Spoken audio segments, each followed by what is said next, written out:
buses in the pipeline. By end of the year, we should be getting most of the buses. Now already we have today launched some of the electrical buses from Vasco city up till Panjim. Similarly, there will be shuttle services and other bigger buses as well. Same way now we will be launching also at the airport. So Vasco, which never thought it will get electrical buses. In fact, we had a chairman of Kadamba who was from Vasco, but we never got electrical buses. I ensured that Vasco gets it. This is the best example of good cooperation between Vasco MLA and Dabolim MLA, as well as I would say my chairman from Navelim. Even though he is Kadamba chairman from Navelim, he thought it prudent that he has to give Vasco, as it was already ordained. Of course, I am the minister concerned, so I ensured that Vasco gets these buses. People should have comfort while traveling. People should move towards a situation where least pollution is there.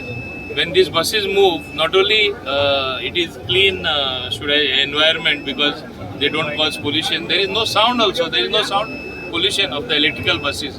One has to sit in one such bus to get experience. You don't feel the bus is moving only. So my aim is to get more than 500 buses as soon as possible. In fact, I have asked the center that Goa should have all electrical buses for public transportation, because we need totally about maybe 1200 or so, 1200 buses.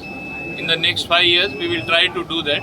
Of course, government had a scheme, central government had a scheme called Flame 2. At one time, it looked like we will miss the bus.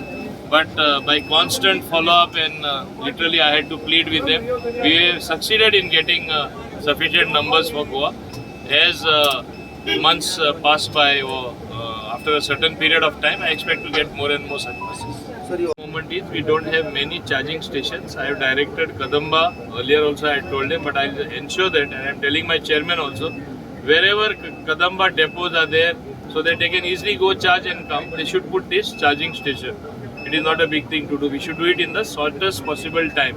So it does not come as a hindrance to charge the buses. Tomorrow no bus should remain idle. Are charging korpa medona, unun bus solo pa medna acha jawpa jaina. Sir, KTC bus stand is pending for a long time.